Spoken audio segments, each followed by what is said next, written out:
Everyone has their own sense of justice. Some people believe in an eye for an eye, while others look out for forgiveness and compassion.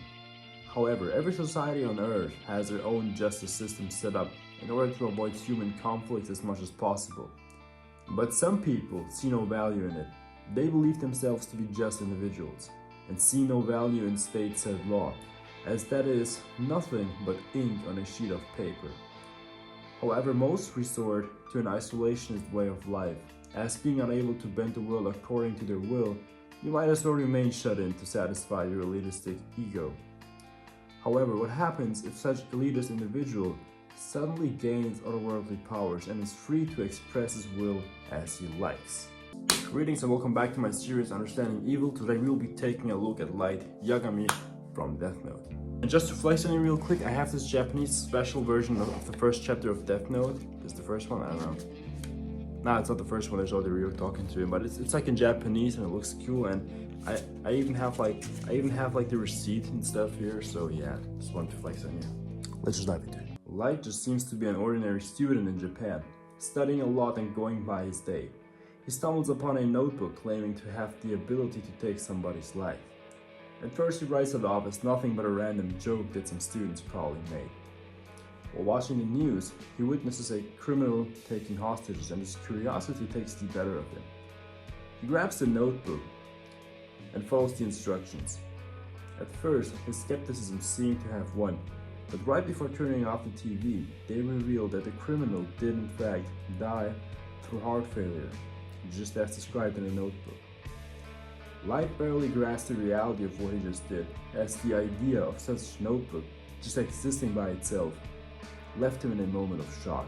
But he has a very strong sense of justice and an enormous drive to change the world for the better. So he decides to use that book for the sake of greater good.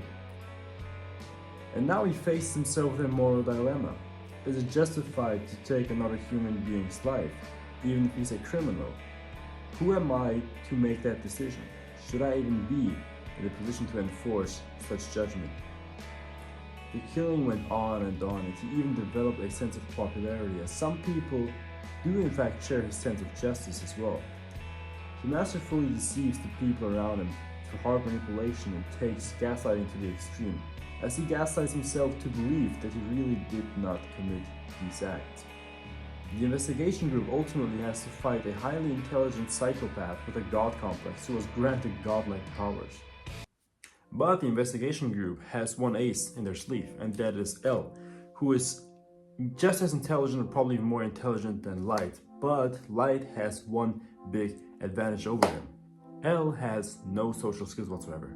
Light is super charming, he knows how to talk to people, he knows how to sell himself, and while L is extremely good at problem solving and at drawing logical conclusions, he does not have the same charm that Light has. He doesn't have that same trustworthy appearance that Light has with people. However, his biggest strength also happens to be his biggest drawback: his picture-perfect facade. We as human beings naturally prefer people to have flaws, as these are what makes us human. Somebody coming across as a perfect individual may be admired, but won't be trusted, because people cannot empathize with somebody who is, or at least seems to be, levels above themselves.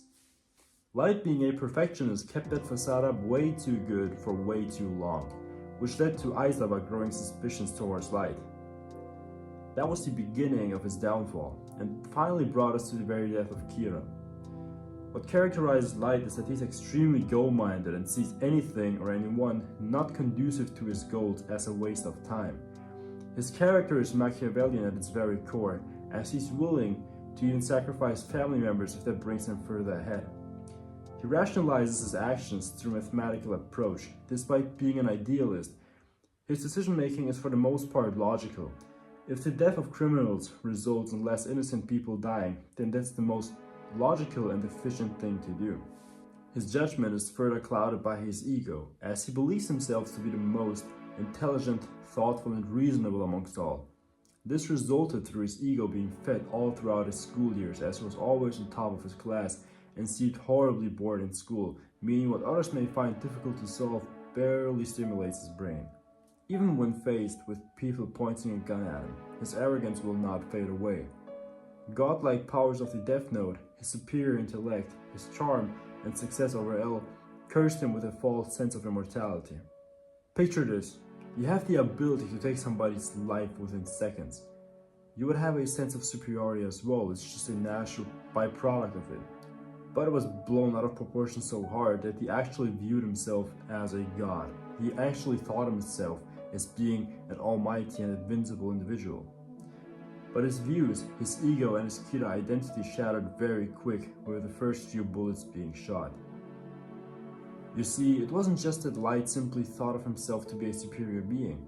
He dropped his human identity altogether, as he does not acknowledge any of the people around him through a relationship-based approach, as seen during his last interaction with Matsuda, where he would not name his father as his. Right before his death, his ego humanized again, and we get to witness Light Yagami rather than Kira. All of a sudden, he does not care about his purpose anymore, but is longing for human connection, which he never valued and only abused as an asset to his goals. Ultimately, we can conclude that Light is a failed Machiavellian character, as he starts off as being very purpose-driven and willing to sacrifice it all for a better world, but turns into an ego-driven, depersonalized narcissist. At the moment of heat, where his life really is on the line, he drops his Machiavellianism and turns back into the sensitive and thoughtful young boy he started out as. So, thanks for watching. If you've got any characters you'd like me to analyze, you can write it down in the comments below, but honestly, if I don't know the character, I'm probably not going to do it. But you can still give it a try, and thanks for watching, have a great day.